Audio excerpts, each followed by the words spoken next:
The World Press Freedom Index has ranked New Zealand 13th in the world. Do you feel like that's a fair representation? In comparison to other countries in the Pacific who are way lower down on the list, we do have a lot more openness and transparency here in New Zealand. However, we have other different issues that do impede our media freedom here. Investigative journalism here is not as strong as it should be among Māori and Pacific journalists.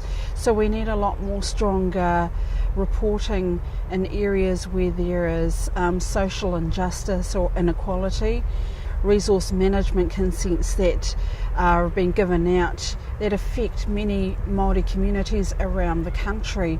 Not enough hard questions get asked about those things. Although we have the Official Information Act here and you're able to request information from government departments, sometimes the information they give you is not exactly relevant to what you want. So you have to sort of delve deeper into issues. There's issues of racism. It's not overt though, it's subtle. Are there any recent cases of discrimination among Pacific Islanders that have concerned you? Look, for example, with what happened with Pat Lam recently, you'd think that he would have been, as a sportsman, a Samoan sports person, he would have been held in high regard, but it's not until things go wrong that public, reaction like what we saw against him rears its head, and then you realise, there is still, racist attitudes out there. To what extent is language a barrier?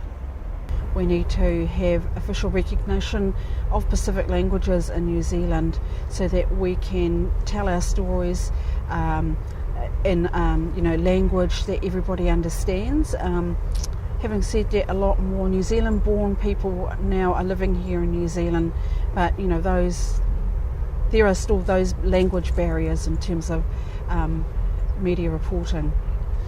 How can New Zealand media improve?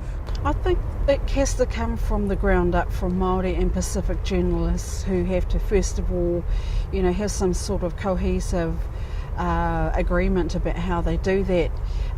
We do have the Pacific Island Media Association, and we do need to strengthen our relationship, with other Pacific media who work in New Zealand.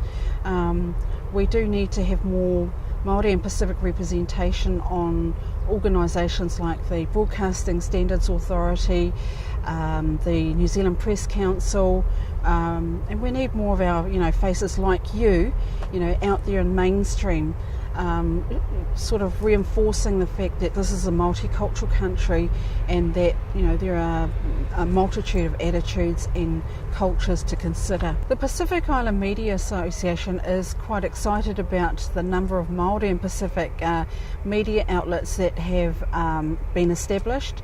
We have Māori television, we have iwi radio, and we have newspapers.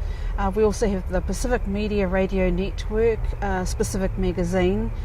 We have also other TV and radio outlets, and Tapu Misa, who is a columnist for the New Zealand Herald. So we do have a lot of highly successful work that's happening out there to get the Pacific media perspectives out there.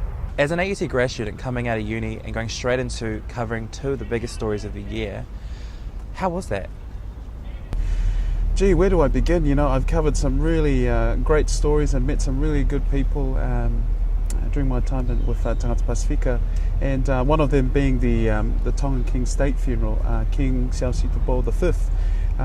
That was incredible, seeing history and tradition take place in front of my eyes. That was very sudden, unexpected. I was on leave in Australia with my family, and I had someone tell me, I think the Tongan King has passed away. And in previous years we've had people send texts, the King is dead, but this time we thought, it may be real. And how was that? It was really scary for me. Being a Tongan myself, I understand the protocols of the tapu-ness of the covering something like that, because it's in Tonga, it's not something you can just rock up and do a story, but I really enjoyed the cultural aspect of it. Was really good, and it was also a learning experience for myself as well. So, I enjoyed it as well. So it was good. What does it mean to you to be able to offer a Polynesian perspective on such a wide scale here in New Zealand? Well, I'm really am honoured, and a medium like the television, we get to expose something like that, like the Tongan King's funeral, because for other viewers as well, because they'll never get to see that. And we have something in Tonga like the Nimatapu, the sacred hands. They're the only ones who are allowed to go near the king's body. We got to interview people like that, and nowhere else you'll see anything like that. So to bring that to non-Tongans and other Pacific people, it's great. So what's the difference between media freedom issues in Australasia compared to the Pacific Islands? New Zealand and Australia, of course, are at different developmental levels, and the media plays a crucial role in our countries. I guess you could say it plays an even more crucial role in a developing country or in smaller countries like those in the Pacific Islands that we looked at in our Pacific Media Freedom Report last year. We have in the Pacific a range of different governmental styles and democracies, but the media there see themselves as more participants in helping that democratic process along. Very different to the situation, say, in New Zealand and Australia, where the media is the fourth estate. It's holding the government to account, holding truth to power. Now, you have that approach as well in the Pacific, but I guess it's more crucial that those media organisations carry out a developmental journalism, responsible journalism, which is what's been called for at media summits and media organisations when they get together. How do we address that? Well, I think governments have always got to be held to account, and you have to campaign for freedom of the press, and that has to be a core institution of any society, a free media.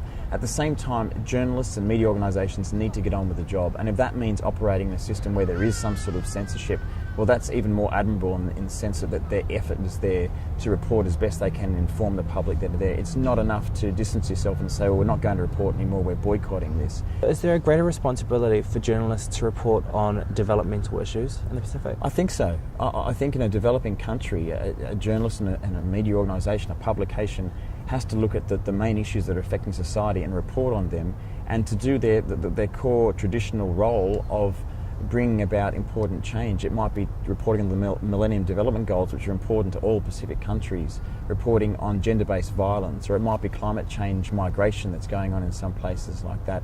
It's important, more important than, say, an already developed country where these issues aren't as important or aren't as the danger is not there or affecting people's lives as much. So yeah, there is that responsibility, and it needs to be a core component of the agenda of a publication in the Pacific.